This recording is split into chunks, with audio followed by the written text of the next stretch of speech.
와우! 달순의 라이브! 자, 위클리 K리그. 자, 이제 정말 막판으로 치달을수록 네. 야, 이거 누가 우승할지. 누가 또 어찌 보면 강등당할지. 누가 또 생존하거나 강등당할지. 이 싸움이 정말 치열해집니다. 네. 그런데 아무래도 이제 막판으로 몰리게 되면 이 재미라고 할까요? 재미라는 그쵸. 표현이 좀 그럴 수도 있겠는데 정말 숨 막히는 거, 막 쫄깃쫄깃한 거, 팬들은 재밌지. 막 죽을 것 같은 거. 당사자들은 좀 힘들지. 그렇겠지만. 근데 어쨌든 우승 싸움도 우승이지만 이게 좀 이게 위아래 디비전 시스템에서는 결국 이제 강등. 네, 누가 승격 이런 싸움이기 때문에 맞습니다. 요게 파이널 B가 지금 훨씬 더 재밌는 것 같아요. 네. 맞습니다. 거의 이제 보시면 이제 두 번째 줄이 승점인 것 같거든요. 네. 제가 승점을 제가 안 적어놨는데 맞아요. 두 번째 줄이 아마 승점일 거예요. 맞아요. 그리고 보시면 인천이 승점 21점, 그리고 그 바로 위에가 성남이 22점. 아, 1점 차. 네. 그리고 그 위에도 바로 2점 차이 24점. 와, 그러니까 다 물렸네. 인천하고는 또 3점 차, 한 게임 차죠. 부산과 인천도 3점이니까 한 경기 차이네요. 그렇죠. 모르네. 그 바로 위 서울은 부산보다 딱 1점 많습니다. 그러면 9위 서울과 인천은 4점 차네요. 그렇죠. 그래서 뭐 두 경기면 바뀔 수 있는 순위고. K리그 1의 경기 수는 27경기잖아요. 그렇죠. 그죠? 3경기 남았으니까. 그러면 24경기씩 치렀기 때문에 3경기니까 물리적으로는 충분히 이것도 뒤바뀔 수 있겠네요. 그렇습니다. 강등은 한 팀만 되는 거잖아요. 12위만. 네, 맞습니다. 상주 상무가 상주가 자동 내려가기 강등이죠. 때문에 네. 12만 K2로 내려갑니다. 네. 11위는 살아남아요. 네. 자, 이런 상태에서 이 꼴찌가 누가 될 거냐. 현재는 인천이지만 모른다. 그렇죠. 네. 9위까지도 모르고 수원도 사실은 가능성이 남아 있긴 한데 수원부터는 이제 조금은 안정권. 제가 물어볼게요. 있고. 하나. 일단 궁금한 거 네. 간단하게.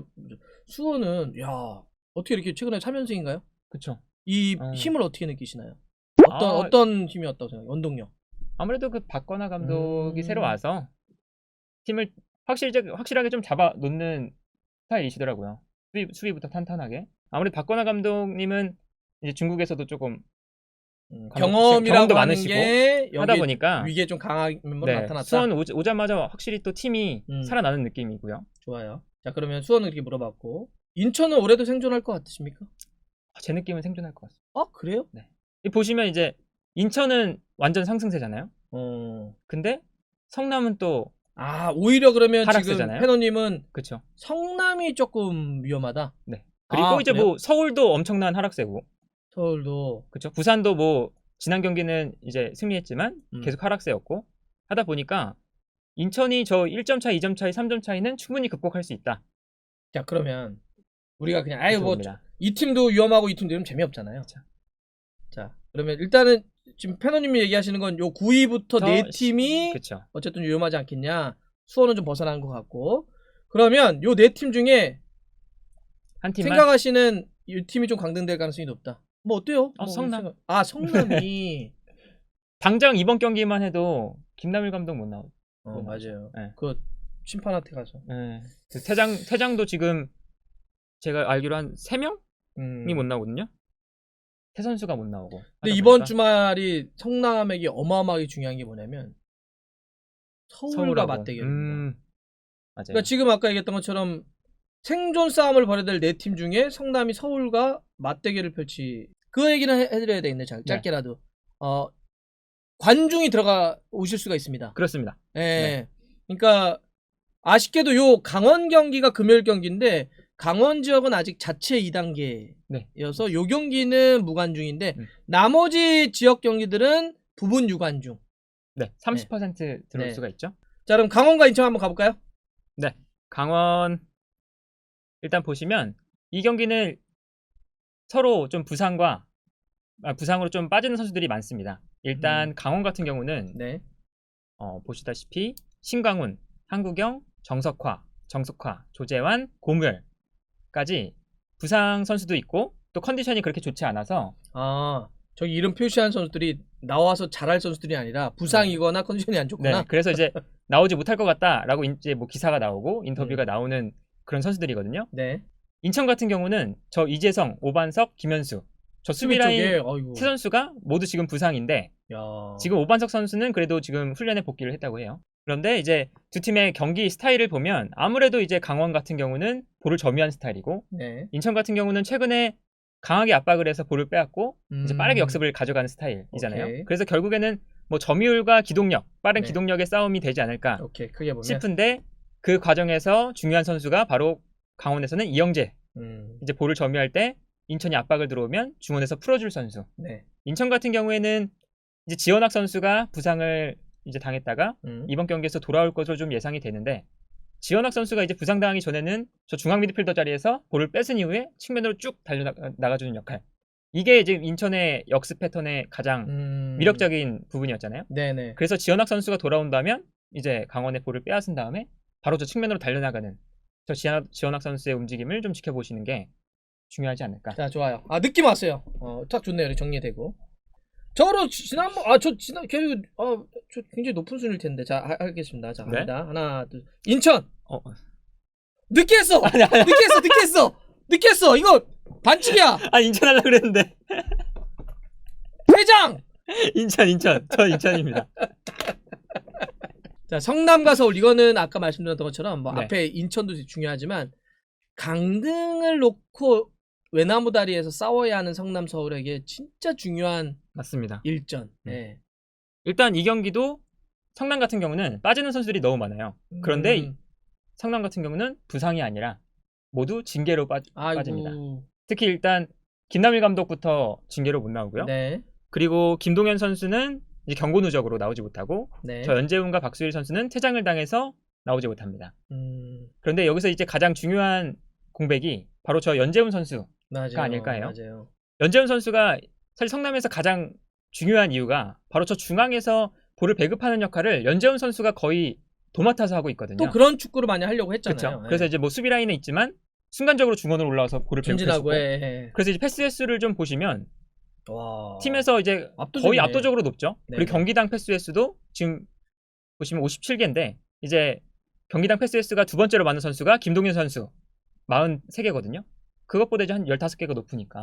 많네. 그렇죠. 평균이 저 정도 많은 거면 엄청 많은 거죠. 거의 이제 연재훈 선수를 중심으로 이제 패스가 돌아간다고 보면 되는데 이제 이 경기에서 못 나온 이 중요한 경기에서 나오지 못하니까. 그래서 여러 명 중에 연재훈이 가장 큰 타격이 될 것 같다. 성남은. 그렇습니다. 그리고 이제 서울 같은 경우는 최근에 서울의 경기를 보면 공격이 정말 안 된다. 또 답답하다. 이런 느낌이 참 많죠. 그런데 아무래도 저 김원식 선수와 오스마르 저 조합이 사실은 이 김원식 선수가 정말 중원에서 많이 띄워주는 선수이긴 하지만 사실 패스를 보내주는 역할에는 굉장히 취약하거든요. 오케이. 그러다 보니까 지금 오스마르한테 빌드업을 거의 의존하고 그러다 보니까 상대가 오스마르한테 다 압박이 붙어서 이제 오스마르가 굉장히 힘들어하더라고요. 그러니까 상대가 아는 거지. 그렇죠. 쟤만 잡아. 이런 거지. 그리고 또 한승규 선수도 사실은 많이 내려와서 도와줘야 되는데 사실은 그것보단 좀 위쪽에서 플레이하는데 좀 더 익숙한 선수고 하다 보니까 아무래도 이제 기성용 선수가 이제 조금 나올 수 있다고 하죠. 그래서 기성용이나 뭐 주세종처럼 좀 볼을 잘 돌려줄 수 있는 선수들이 나와서 좀 중원에 좀 활기를 좀 찾아줘야 되지 않을까. 네. 하나, 둘, 셋. 서울! 무승부! 서울. 부산과 수원. 네.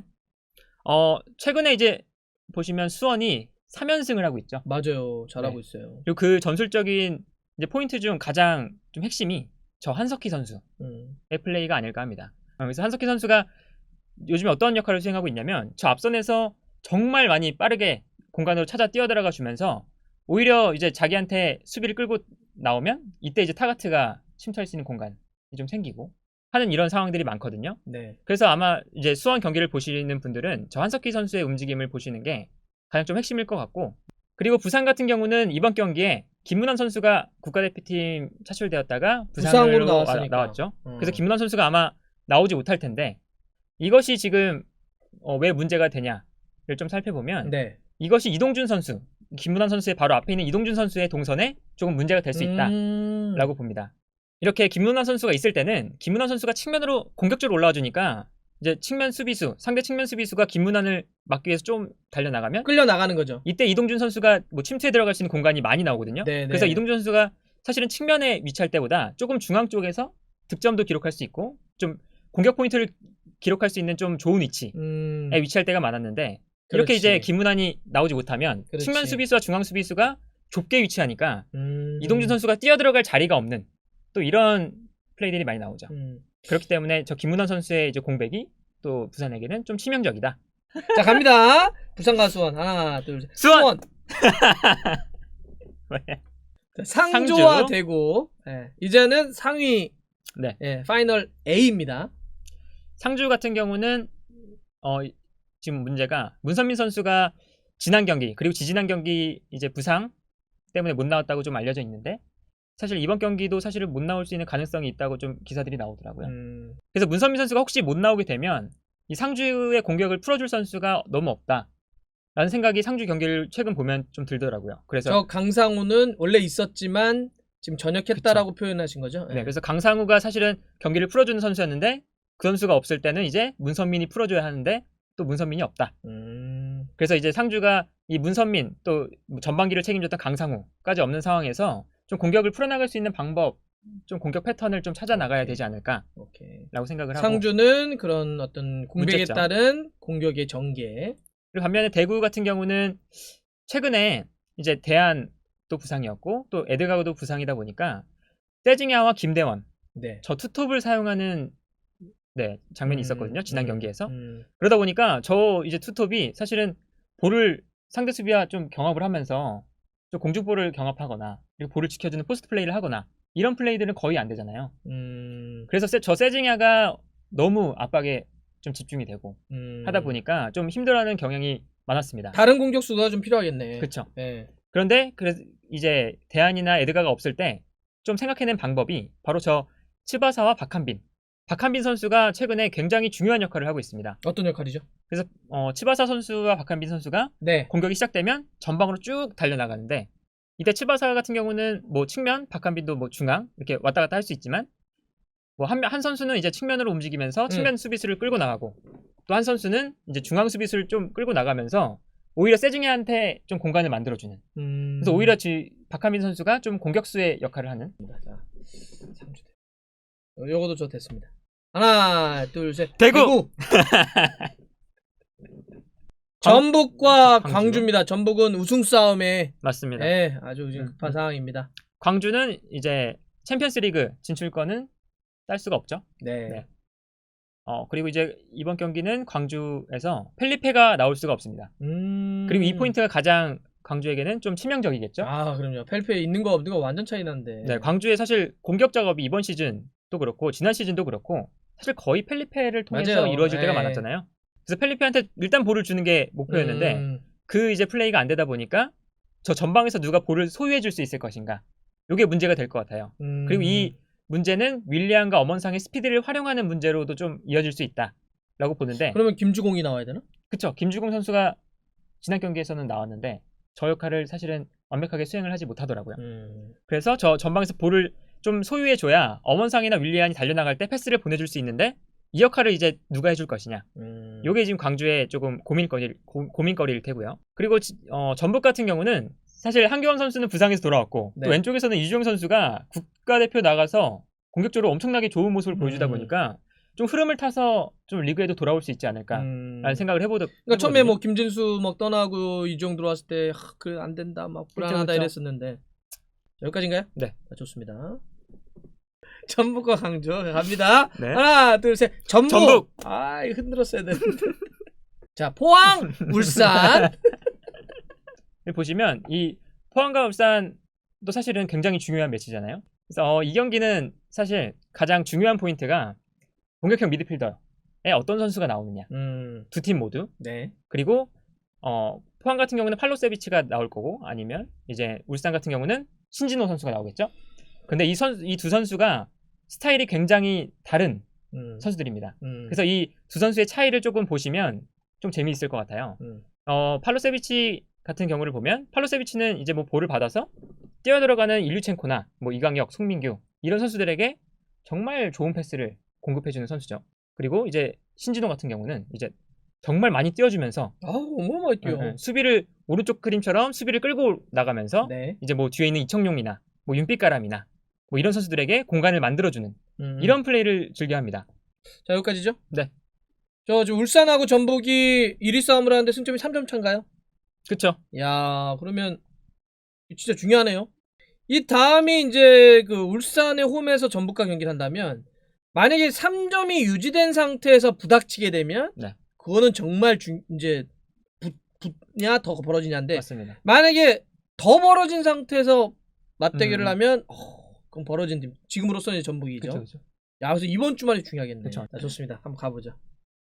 하셨습니까? 네. 자, 포항 대 울산 하나 둘 셋. 포항! 울산.